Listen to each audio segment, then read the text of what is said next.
రాజకీయాల్లో బిజీగా ఉన్నప్పుడు డిప్యూటీ సీఎం అయ్యాక పవర్ స్టార్లో ఏం తేడా వచ్చింది అని తెలియాలంటే ఈ 2 ఫేజెస్లో ఆయనతో కలిసి పనిచేసిన మూవీ టీం బాగా చెప్పగలుగుతారు. ఇంతకు ముందు హరిహర వీరములు హీరోయిన్ నిధి అగర్వాల్ ఈ విషయం చెప్పగా, ఇప్పుడు ఓజీ హీరోయిన్ ప్రియాంక కూడా సేమ్ అవే విషయాలే చెప్పారు. ప్రియాంక ఓజీ ప్రాజెక్ట్ పై 2 ఇయర్స్గా జర్నీ చేస్తున్నారు.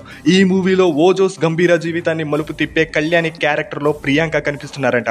అందరూ ఇది యాక్షన్ మూవీ అనుకుంటున్నారు, కానీ ఇందులో స్ట్రాంగ్ ఫ్యామిలీ డ్రామా కూడా ఉంది. దాని చుట్టూనే యాక్షన్ ఉంటుంది. 1980-90 టైంలో ముంబై బ్యాక్ డ్రాప్ లో జరిగే స్టోరీ ఇది. గంభీరతో కళ్యాణి ప్రేమలో పడటం, ఆ తర్వాత అతని జీవితం ఎలా మలుపు తిరిగింది అనే కీ పాయింట్ ని చెప్పారు Priyanka.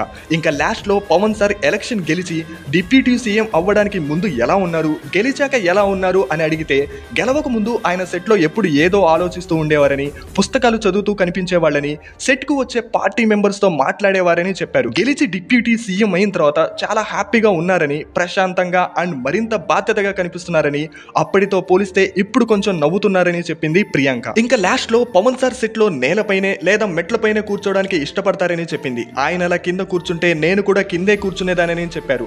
Such a sweet, humble and simple person అని రీసెంట్ ఇంటర్వ్యూలో చెప్పారు. ఆయన సింప్లిసిటీ గురించి ఫ్యాన్స్ కి స్పెషల్ గా చెప్పాలా? మరి పవర్ స్టార్ నెక్స్ట్ మూవీస్ లో మీరు దేనికోసం వెయిట్ చేస్తున్నారో కామెంట్ చేయండి.